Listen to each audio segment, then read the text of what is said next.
Good afternoon. Good afternoon. I know you don't want to hear from myself and Congressman Auchincloss. You're really here to talk to Marcelo. But we just want to explain what we're doing here. We came up from Washington this afternoon. Jake, because Marcelo is his constituent, myself, because the facility where he was held is here in Burlington, to try to understand what the hell is going on. We support securing our border. We support following the law. But this administration is breaking the law.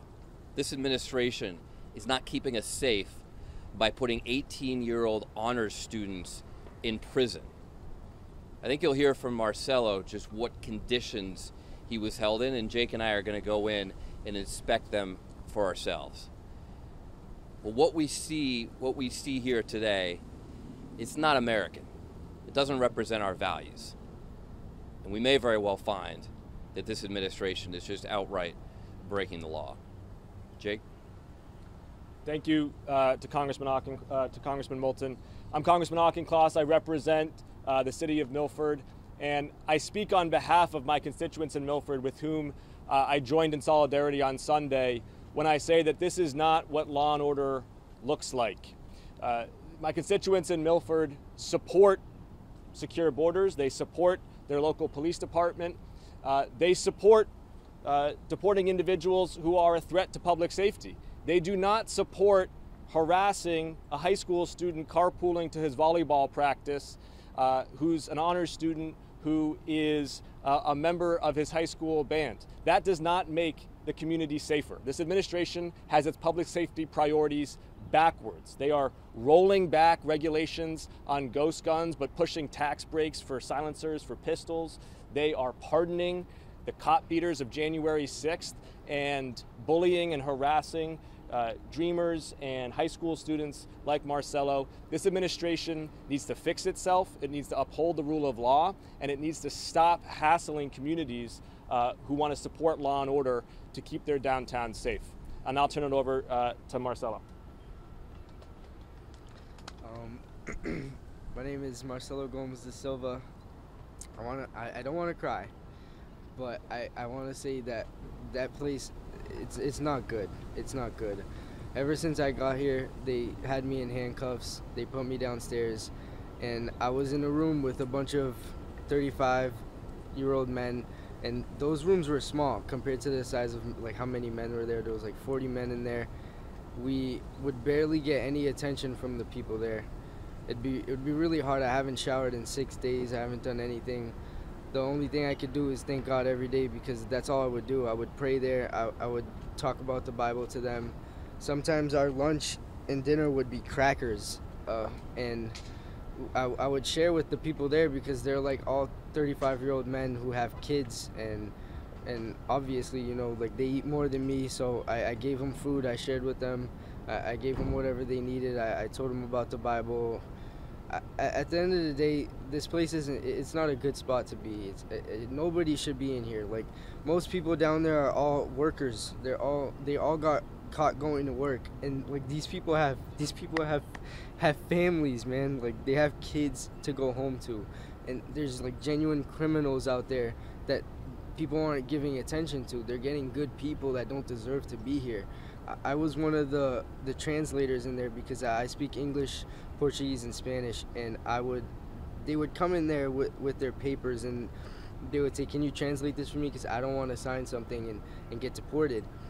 And a lot of those papers, I would have to look back at them and be like you're being deported, like they're taking you out of the country.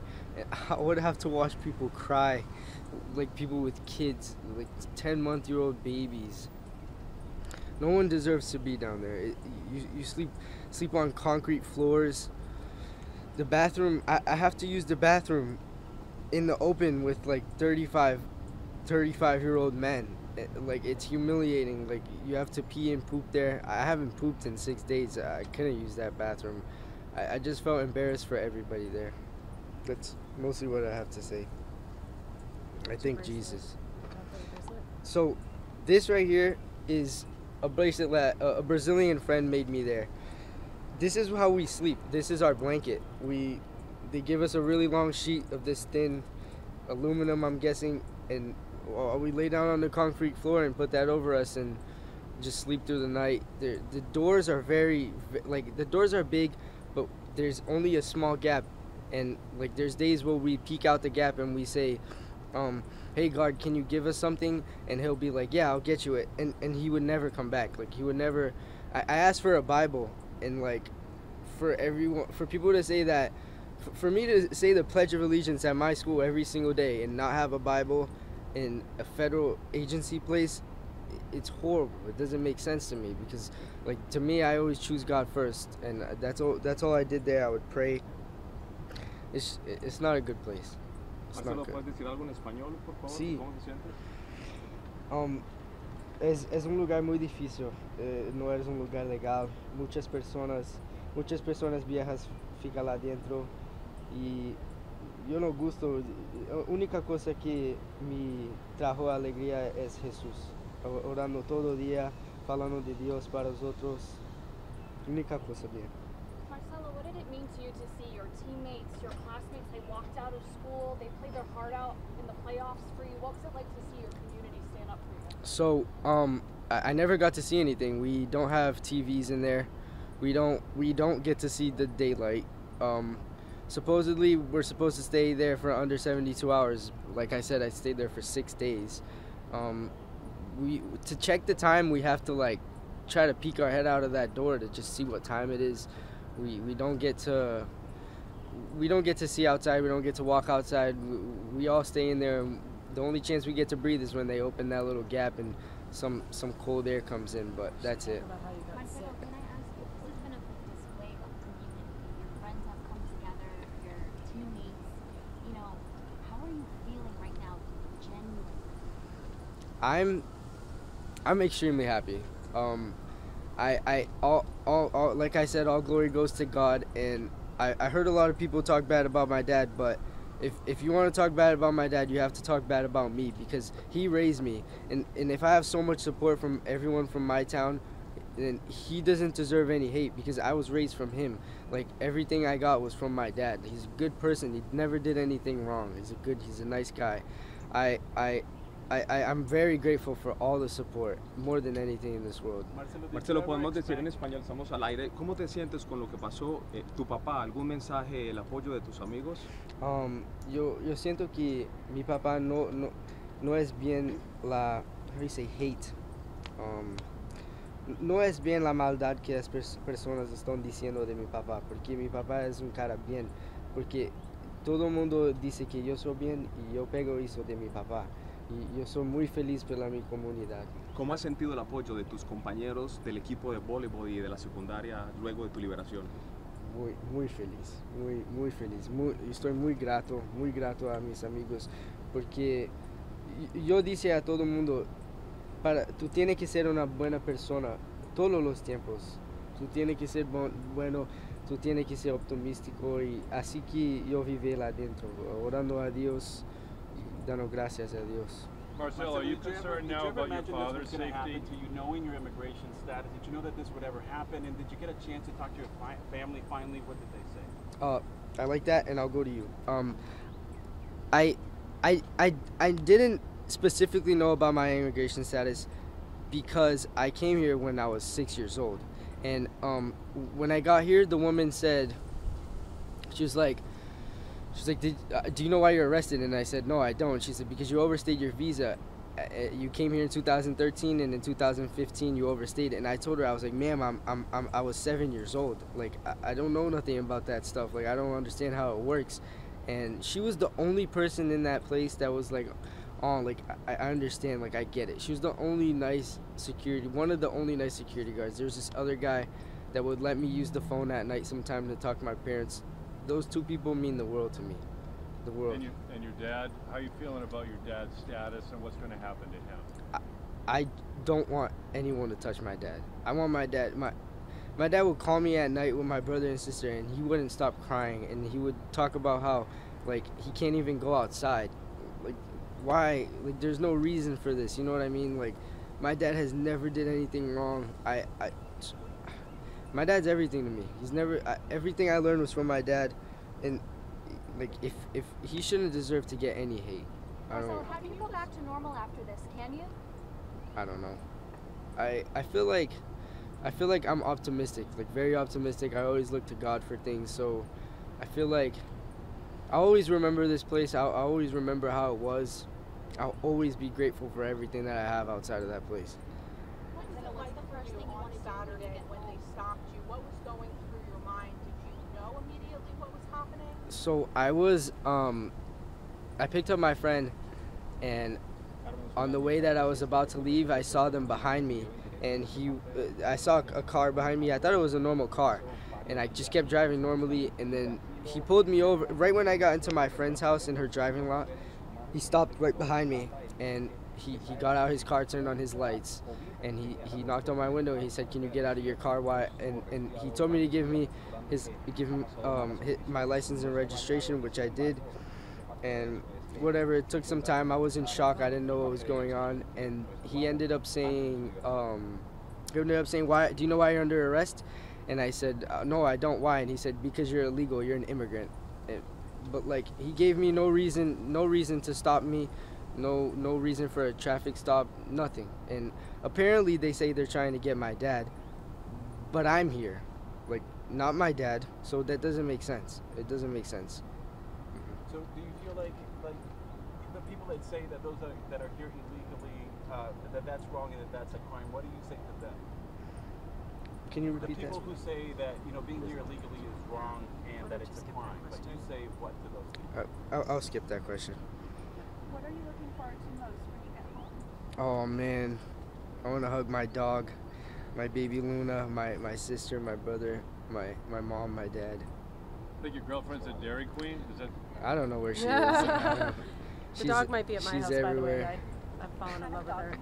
Yeah, huh? What kind of dog? She's a Mini bishop. poodle. Yeah, mini poodle. Okay. Mini poodle. What did you do after your release? After I was released, I went to get some McDonald's. Yeah. I don't know if you had a career choice in mind. You're about to finish high school in a year. I mean, does this change the way you look at your future? I feel like firstly I want to do whatever I can to, like, I obviously want to tell my story, but my dad always taught me to be humble, and my dad always taught me to put other people first. And I told every single inmate down there when I'm out, if I'm the only one that was able to leave that place, I lost, because I want to do whatever I can to get them as much help as possible. If they have to be deported, so be it, but in the right way, in the right conditions, because no one there is treated goodly down there. No one there is treated good. Marcelo, for the last few weeks, there have been several peaceful protests out here on this lawn advocating for you and freedom of others. Just talk about what's it feel to, like, have all these strangers that you don't even know advocating for you. Yeah, it's incredible, but it definitely shows how America still has heart. Like, there's definitely people in America that have good intentions, that have good thought of mind. Like, it definitely showed me that obviously a lot of people care for me, but it showed me that a lot of people understand that it's not as easy as just taking someone, putting them in a detention center and sending them off to their country. There's more to that. There's family, there's love, there's community. Like, I grew up in Milford. Like, that's my home. That's the only place I'd call home. I don't see myself anywhere else but Milford. Just as my parents, like, they grew up with me, they were with me there. They don't see themselves anywhere else but Milford. I just want to say, we're going to turn everything over to his attorney, Robin. If you have one last question. Okay, he wants to know what you got from McDonald's. Yeah, yeah. So go ahead and tell him that. McDonald's, and also tell us what went through your mind when they were arresting you, and tell us what happened Just answer the McDonald's during the question. past, what they were telling you, when they were processing you, and So I didn't really understand your question, but I'll tell you, I got French fries and chicken nuggets and a Coke. Yeah. We'll turn everything over to Robin, and then over the next couple of days, I know you're going to have a lot more questions. We'll have a lot more to release, but if you could just cycle everything through myself and Robin, that would be awesome. Thank you. We're going to get him home now. God bless you where guys. he belongs. Thanks, guys. Thank you so much. This is a pleasure meeting you. Seriously. you can't follow that. So I'm happy to answer questions if people have it. But I would just point out, while we're here, there was another gentleman who had been detained for 3 months who was released. So it's a really weird place here. But we're so thrilled Marcelo was out. We're very appreciative that the judge granted $2,000 bond. He shouldn't have been detained in the first place. But again, in the situation that we're in, this is the best case scenario. So I think, as you saw, he's just beyond reproach and just a complete sweetheart. So I'm happy to, I think everyone has my contact info. I'm happy to answer questions as well, but I also know this is not about me. So thank you. Thank you for covering this. This is such an important issue. And as he said, it's not just about him, and he really appreciates the larger picture, which I think is amazing for an 18-year-old kid in his situation. So thank you. That's all. What a great American. You know, Marcelo, in this 5-10 minutes, has done more to demonstrate and uphold American values than the Trump administration ever dreams of doing. He speaks for himself, but he represents American values. I'm very proud to have met him. Jake? Yeah, this is about dignity and freedom and due process. This administration is not making Americans safer, and it's not keeping the promises that Trump made on the campaign trail. What he is doing is upending law and order. He's making communities feel less safe. And he's not upholding the core American promise that if your feet are on American soil, you get to stand in front of a judge and make your case with the impartial application of law. And that's what Congressman Moulton and I are going to fight for. And we're going to go into this facility and make sure that they are treating everybody there with the dignity that everybody in America deserves.